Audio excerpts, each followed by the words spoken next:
Hey, everybody. We're back. And I have another topic I want to talk to y'all about. One that's a little bit more interesting than the previous topic and a little bit more controversial, but nevertheless needed and timely. Okay. Now this question is to all the brothers that still have this foolish thought and notion that they are to consistently attack Israelites with the belief of Kemet, ancient Kemet, or even dynastic Kemet.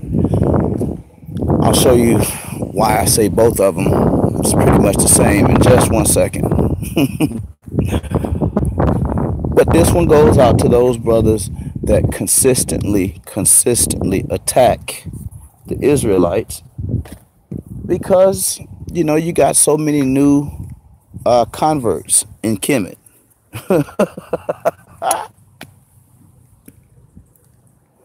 So many eaten up with ignorance, family. So many young dummies, family. And I know this is going to anger some people, but normally that's what the truth does, But the Bible says the truth shall make you free, and it also says ye shall know the truth. Truth don't set you free. The truth makes you into literally walking liberation, freedom. Makes you free. Ye shall know the truth, and the truth shall make you free. Now let me make someone free today. I want to free you from ignorance and foolism. Free you from attack of your brothers and sisters in an unrighteous way. I want to free you from all kind of foolishness today. Just give me 1 second. I'm going to grab a book and a couple more items. Give me 1 second. Like, share, and subscribe, family.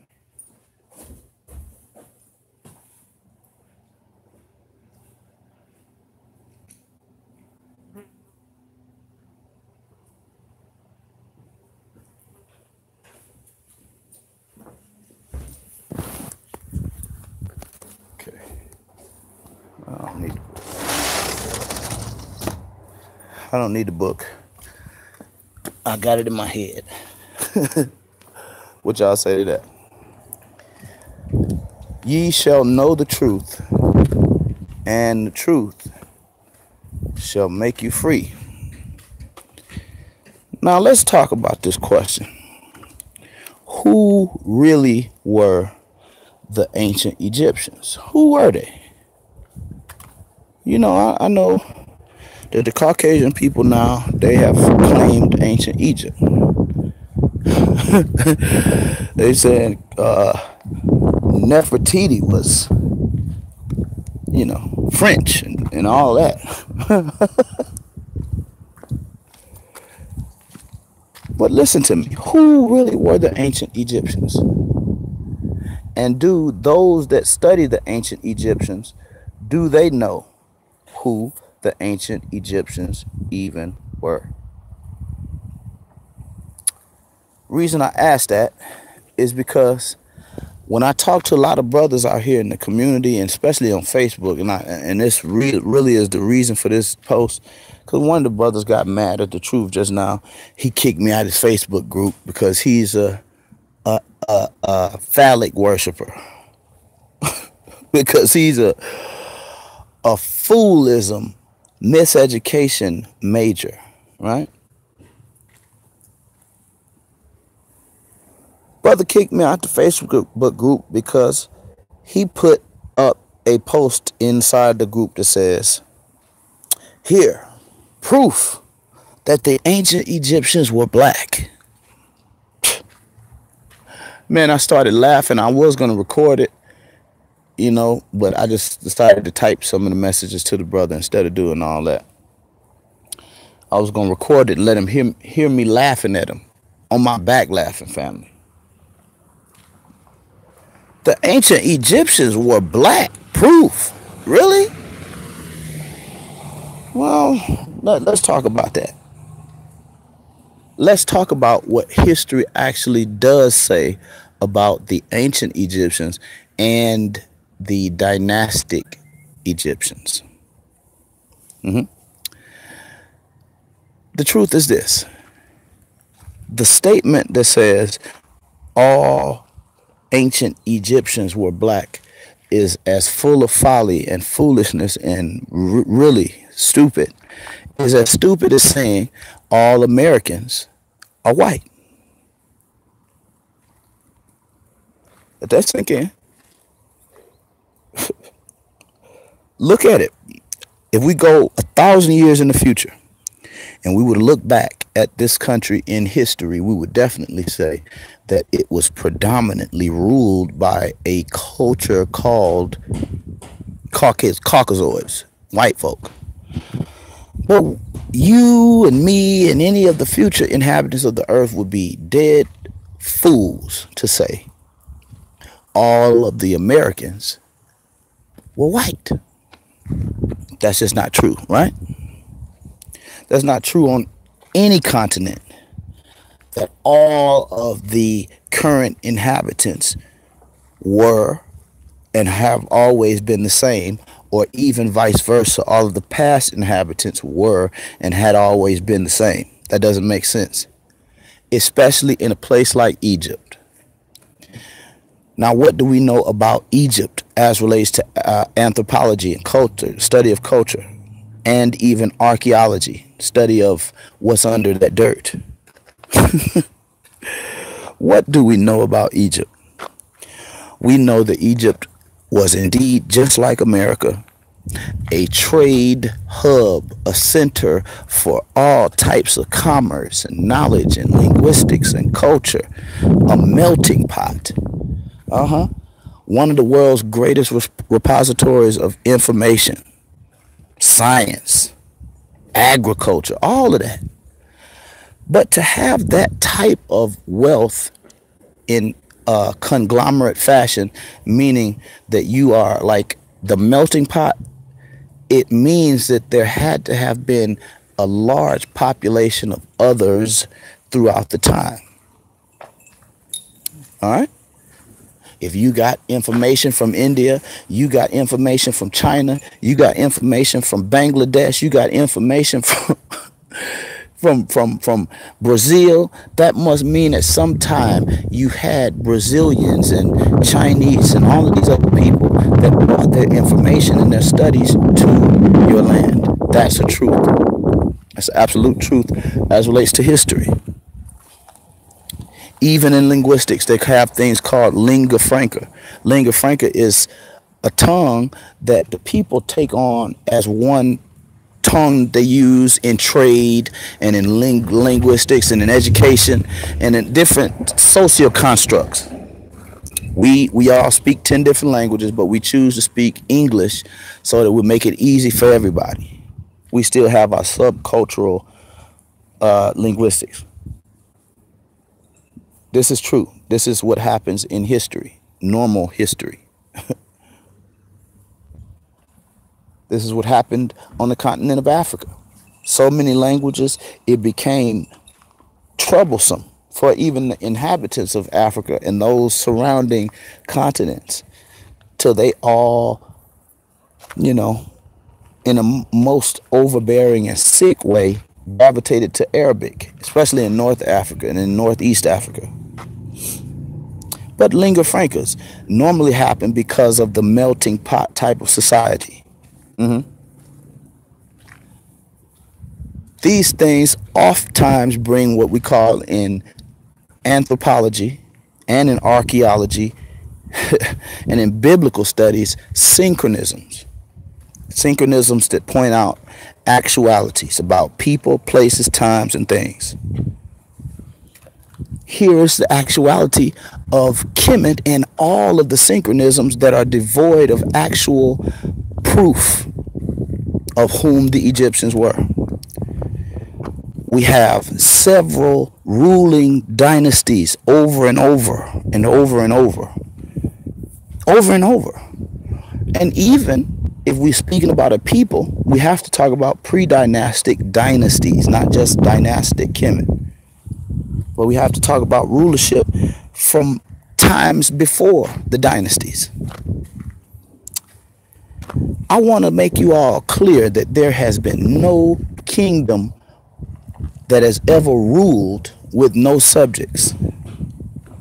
Huh? Just keep that in your mind.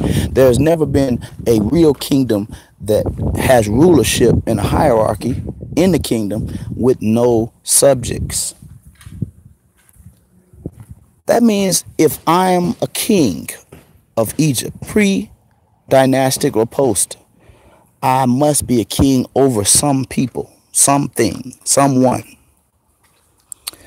But the common overriding and repetitive pattern and synchronization of Kemet and the surrounding places bring this one fact.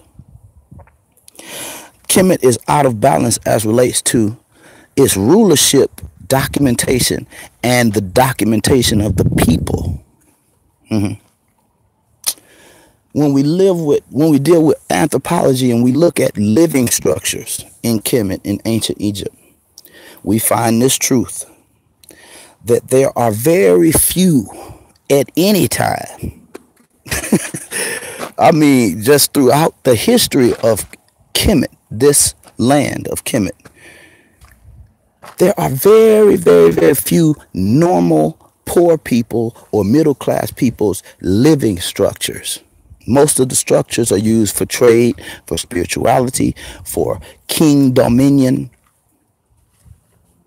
and workers. But who were the people of Egypt? They actually didn't leave a fingerprint as good as if I was to stick my finger down in this dirt. They only left documentation and even archaeology, most specifically of the ruling culture. That says something to me. That says something is fishy about even the documentation of the ruling culture if they only documented themselves and not the people. This is why you have Herodotus, the histories, people from other lands saying, listen, we also noticed this too. They always only talk about the kings in Kemet and the priesthood and the royalty of Kemet and the spirituality, but we want to know about the people.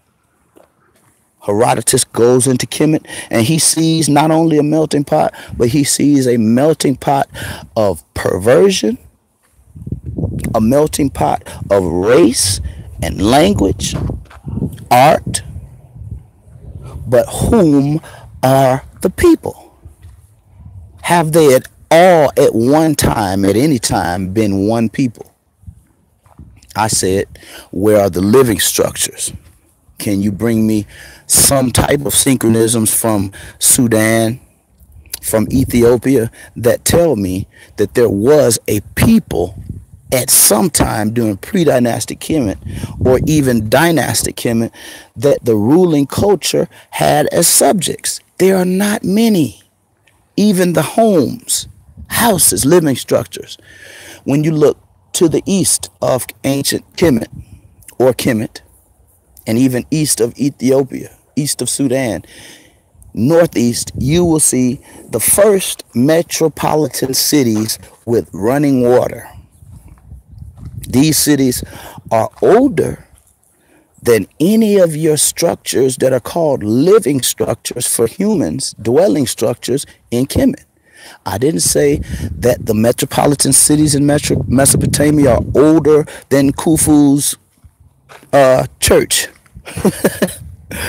I didn't say it was older than any pyramid. I didn't say it was older than any of that. I simply said the first metropolitan cities, and you can look this fact up in a book called Civilizations Before Rome and Greece. It's a Yale University Press book. This book gives a timeline that is awesome.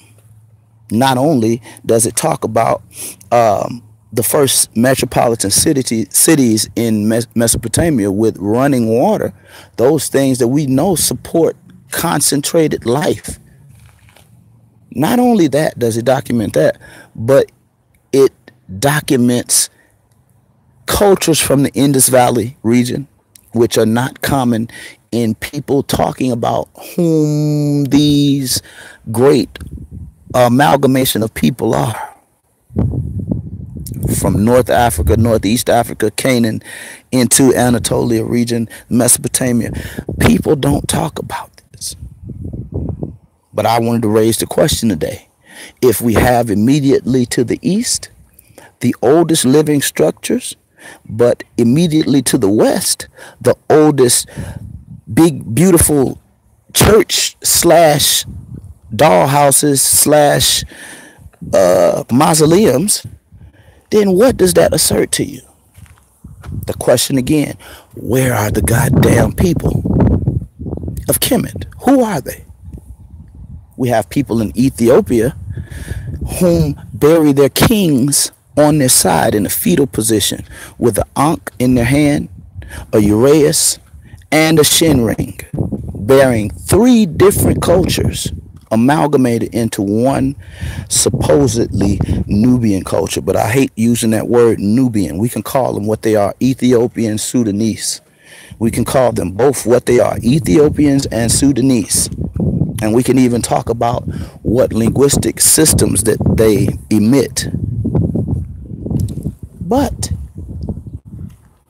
the Egyptians, the Ethiopians left us all of these graves bearing 3 different cultures. The Mesopotamian culture left us all of this information about irrigation inside of metropolitan cities, how to do it. But where are the people of Kemet? Now, let me assert this again. The brother said the most foolish comment that I've ever heard, that the ancient Egyptians are black without a doubt. Again, I said that's just as foolish as saying that the Americans of any time period were all white. Who are the ancient Egyptians? I want to tell you that there are no ancient Egyptians. There are no dynastic Egyptians. All of these people that ruled that place called Kemet, upper and lower, are all amalgamated races that came into a melting pot and ruled it just as an amalgamated race should rule a melting pot. Let's push fast forward to the Ptolemaic dynasty. Well, we know those are white people. We don't have to even guess about it. That image that's up on the thumbnail, that's Soter. Ptolemy Soter. He's definitely not black. But during the Ptolemaic dynasty, this anomaly happens again concerning whom are the people of Kemet. And I want to let you know that under the Ptolemaic dynasty, this is really the only mass execution of literature, history, and culture being bound into a codex book called what is called this LXX or Septuagint. Let me remind you that Ptolemy or Ptolemies, the Ptolemaic dynasty, again, were white folk. They ruled North Africa. And instead of them coming in and totally changing the culture, what they did was make it terribly hard for you not to speak Greek in their land. But what they would do is they would make concessions for the people. Here's a synchronism. Ding, ding, ding. We got one culture that actually made concessions for the people in Egypt, ancient or dynastic. The Ptolemaic dynasty says, well, we have made all of these people speak Greek and leave their subcultures, leave their linguistics, leave their cultures, leave their everything. Let's give them something in a way that would make them feel needed, feel at home, feel, hey, the king understands that we're here. And in a very undertaking that most of the people that rock with the Kemet idea, the validity of the people comes out of a dynasty that produced the scriptures. Isn't that a strange synchronism and anomaly? That the greatest concession for the people came out of a time when the need, not just for political gain and social gain, but a need for the people to reclaim a spiritual identity. I talked to Professor Walter Williams about this. He lied. He's one of those scholars that say, oh, just because I said it didn't happen, it didn't happen. He said, there ain't no Abraham. Go listen to the Jewish people. They tell you ain't no Abraham. I wanted to ask Professor Williams, why are you calling them Jewish? Where does the word Jew come from? Didn't come out of world history. It came out of the Torah. And it was not ever a Jew, nor Jewish, but it was Yahud or Yahuda or Yahudim, the people of the book. Why are you telling me to go and talk to an imposter based upon his birth and inception versus the birth and inception of a people in a document considered a state document under the Ptolemaic dynasty in Africa? One of the greatest concessions and proof that there was a people at some place in time in North Africa, a people that even spoke a language, not many different subcultures and many different linguistic systems. And so my point here is this. If the only thing that actually solidifies whom the people were in Egypt at any time under one specific rubric, if white people and or the scriptures are the only two forces that actually bring forth a real worldview that says these are the ancient Egyptians, Hellenized folk, Hellenized, just like you today, Americanized, bastardized. Proof of your existence will be just as easy to prove as the Israelites. The Israelites, as I told Dr. Williams, have several shots in the face to Jewish scholarship. The Jewish people say it's all allegory. There was never a people called the Israelites. I told Dr. Williams they're going to always tell you that because they lied to you. Paid to fly them into Israel. Way back when. They're going to always tell you that because they don't want you to snatch out from under them what they've stolen from us and you. But the minute you do understand, Dr. Williams and everybody else understands that there are a people called the Israelites that left not only archaeology, that left agriculture, that left remnants of a kingdom, that left coinage. Let's talk about some of them.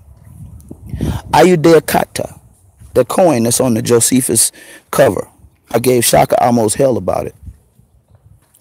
That coinage is a synchronism that proves the existence of a people beyond the shadow of a doubt. Why? Because economics and government is actually what produces in history a stamp of approval. Economics. That coin is stamped about the capture of a particular people called Judah at the time, or Ayuda in the Greek. Let's talk about King Hezekiah.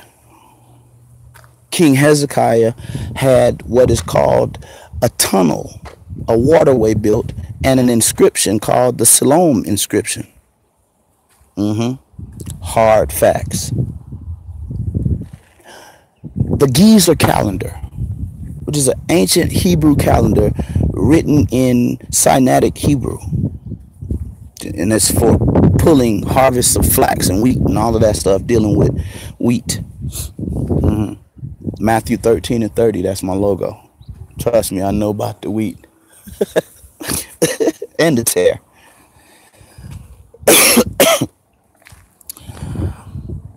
And there are just, I mean, I could literally go on and on and on and on and on with archaeological facts and findings.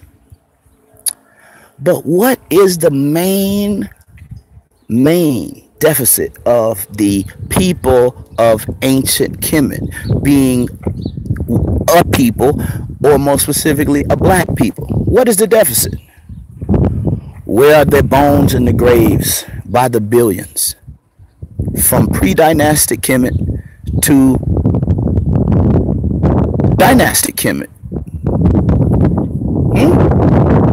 From Abimelech during the time of Abraham and before to the Ptolemaic dynasty that made y'all speak Greek. Where are the people of Kemet? I said the greatest, oldest remains of metropolitan cities are in Mesopotamia with running water. How is it that the people lived in Egypt? The most archaeology I find about the ancient Egyptians, that they were cave dwellers. I said that. Let me say that one more time. That they were cave dwellers. One more time. I'm going to say that shit again. That they were cave dwellers. Not people that built up metropolitan cities. Oh, no. These people lived like animals. Even Herodotus said it. Having sex with goats and whatnot in the street. Women having sex with goats. Herodotus even said the old lazy men of Egypt stayed at home making baskets and combing hair and putting barrettes in while the women went out to work.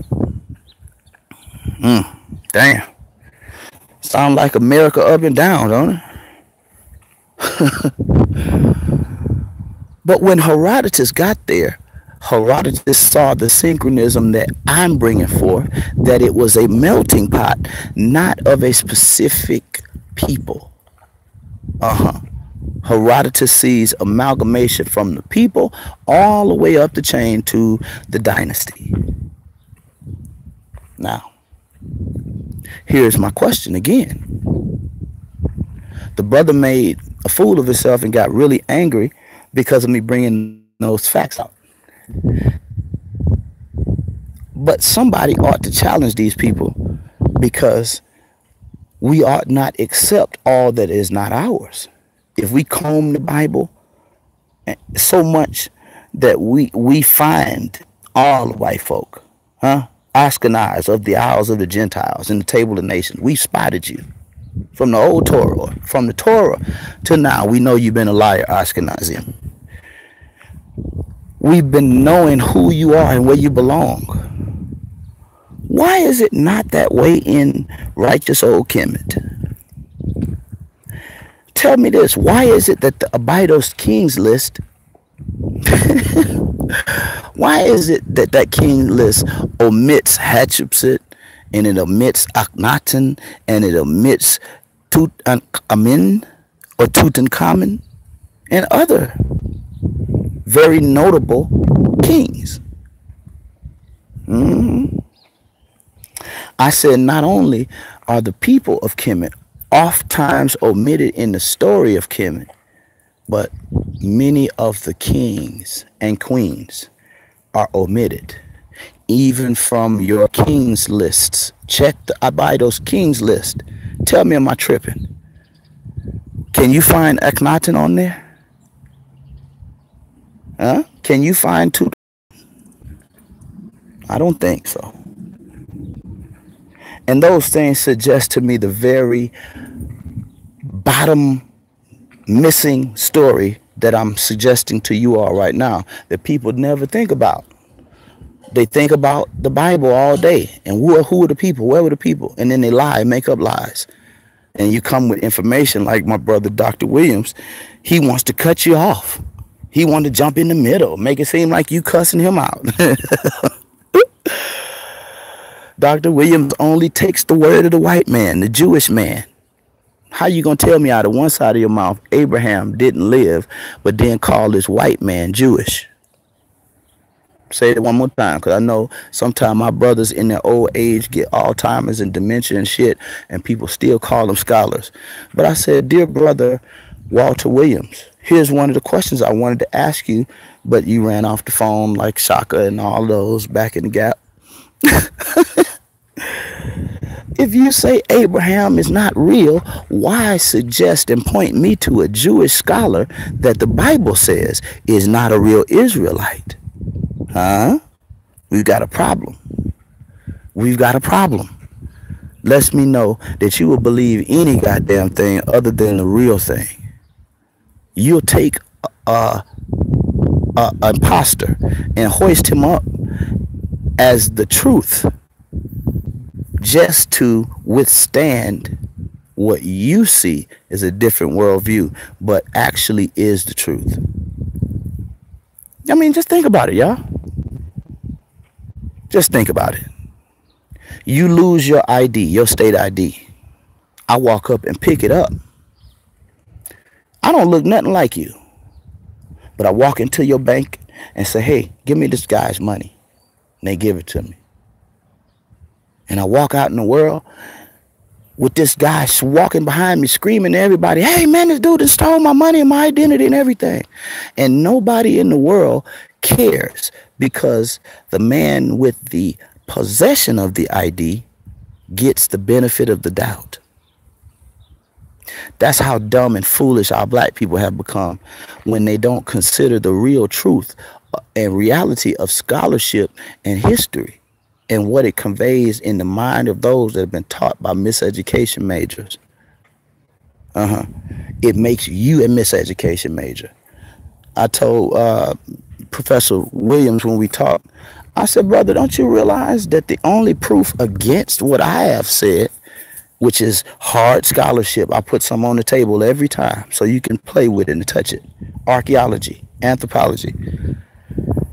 Don't you realize the only proof that you brought me was of an imposter saying that I never existed? And your word saying that Abraham never existed.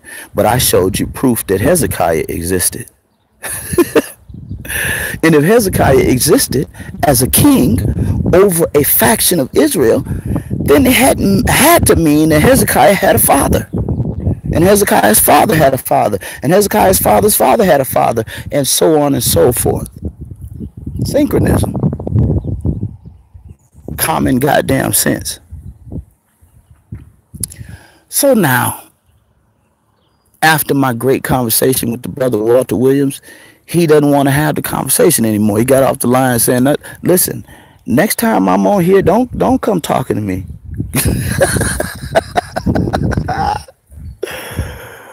But scholars are not scholars unless you live and walk that way, right? You can't have a scholarship, World Wrestling Federation scholarship champion belt, and you've never checked your scholarship. Your scholarship only is scholarship by your own world. Ain't real. It ain't real. Because you stand in the middle of the street and close your eyes and say, I don't see that truck barreling up the hill at me. I don't even hear it. Stick my fingers in my ear. There ain't nothing. My reality says I'm standing here in the dark. But when that truck hits your ass, boom, whoa, and run over you, is that not called the absolute truth? It was never your truth in your reality because you chose to blind yourself to it. You chose to omit the truth. But the truth, being absolute, does not live predicated on your worldview. One more time, ladies and gentlemen. Whom and where are the ancient Egyptians? Are they all black? Are they all white? Or have they always been a mixed, amalgamated culture like here in Americas? Was there an original barbarian culture that came in and set the precedents like the English folks sent the plague over here and the Spanish folks sent the plague to Mexico in the way of the Spanish Inquisition? Was it that way? Or was it always the way it is, pictured in history, mixed and amalgamated, a melting pot, a repository for the world's information and people? You decide.